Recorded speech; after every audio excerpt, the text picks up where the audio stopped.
ဒီကနေ့တမန်ကျမ်းစာအနေငယ်ဖတ်ပြလိုပါတယ်အဲ့ဒီတမန်ကျမ်းစာကတော့ဟေဘရဲဩဝါဒစာခန်းကြီး10အခန်းငယ်26မှ31အထိဖြစ်ပါတယ်ဖတ်ပြမယ်နော်အကြောင်းမူကားတမန်တရားကိုသိပြီးမှကိုယ်အလိုသို့လိုက်၍ပြစ်မှားပြန်လျင်နောက်တဖန်အပြစ်ဖြေသောရစ်ကိုပူဇော်ရာအခွင့်မရှိဘဲဒဏ်စီရင်ခြင်းကိုခံရမည်ဟုကြောက်မက်ဖွယ်သောမျှော်လင့်ရသောအကြောင်းညှင်းဆန်သောသူတို့ကိုဖျက်ဆီးဖို့ရာအမျက်တော်မီးလောင်ခြင်းကိုခံရသောအကြောင်းရှိ၏မောရှေ၏တရားကိုပယ်သောသူမည်သည်ကားတသက်ခံ2ဦး3ဦးရှိလျင်တနာခြင်းကိုမခံရဘဲသေရ၏ထိုမြမကဖျားသခင်ဤသားတော်ကိုခြေဖြင့်ကြော်နင်းလျက်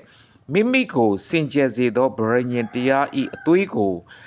အပြစ်တင်လျက်စုကျေးဇူးကိုပေးသောဝိညာဉ်တော်ကိုမထီမဲ့မြင်ပြုလျက်ရှိသောသူသည်အဘယ်မျှလောက်ကြီးစွာသောဒဏ်ဖြင့်ခံထိုက်သည်ကိုသင်တို့ထင်ကြသနည်းငါသည်အပြစ်တရားကိုစီရင်ပိုင်၏အပြစ်နှင့်အလျောက်ငါဆက်ပေးမိဟု၍၎င်းထာဝရဘုရားသည်မိမိလူတို့အဖို့တရားစီရင်မိဟု၍၎င်းမိတ်တော်မူသောသူကို